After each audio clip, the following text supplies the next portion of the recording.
Are you a real villain? Well, technically, nah.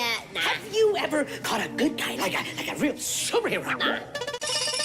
Have you ever tried a disguise? Nah. All right, I can see that I will have to teach you how to be villains. Now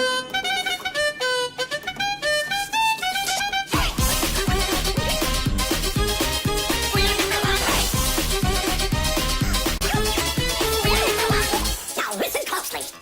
Here's a little lesson in trickery. This is going down in history. If you want to be a villain #1, you have to chase a superhero on the run. Just call the hints, be careful not to make a sound. Don't touch that.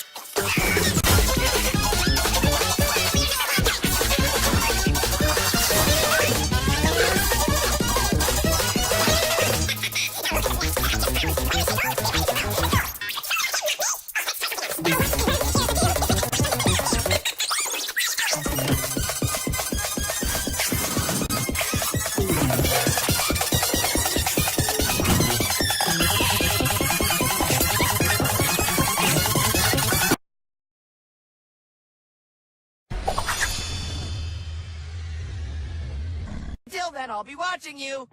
I'll be watching.